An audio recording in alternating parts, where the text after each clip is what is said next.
This is the Collector Car Podcast, the home for the auto enthusiast. Join Greg Stanley as he applies over 25 years of insights and analytical experience to the collector car market. He will interview the experts and throw in some fun stuff as well. Well, today we have a special guest, Brent Fagan. Brent, how you doing today? I'm doing real well. Doing well, thank you. Well, there's one little game I like to play at the end that's called Keep, Cash, and Crush. So what I do is I pick 3 cars for you, and you have to tell me which one you want to keep, which one you want to cash in, and which one you want to crush. So are you ready to play this game? Okay, let's go. I stayed away from the 356s because I knew that might have been hard to figure it out. So I picked 3 cars for you. They're all Porsches. One of them is a semi-new 918. One of them is a 1974 RSR.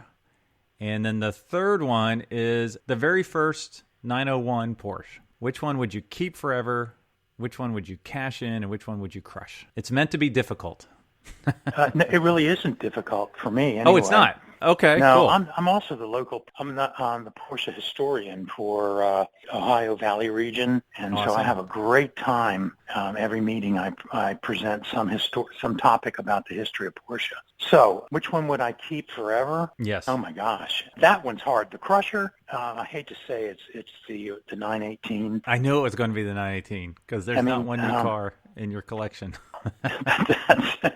You know what? They're really great cars now. Unless you're going to tell me it's a 918 from 58, 59. No, it'd be later than that.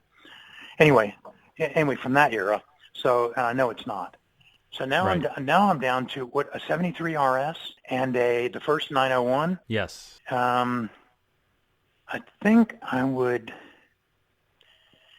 keep the 901 forever and ever, and I think I'd cash in on the 73 RS. Okay, that's fair. That's a good answer. I have people begging me for parts for their 901s. Oh, you got some 901 parts, huh? Oh, don't tell anyone. I won't tell anyone. No, I don't care if you do or not, but yes, I do have. Well, cool, man. Well, let's stay in touch. Okay, Greg, thank you. Have a great day. Thanks for listening to the Collector Car Podcast. Don't forget to give us a nice rating on iTunes and be sure to follow us on Instagram and everywhere else at the Collector Car Podcast.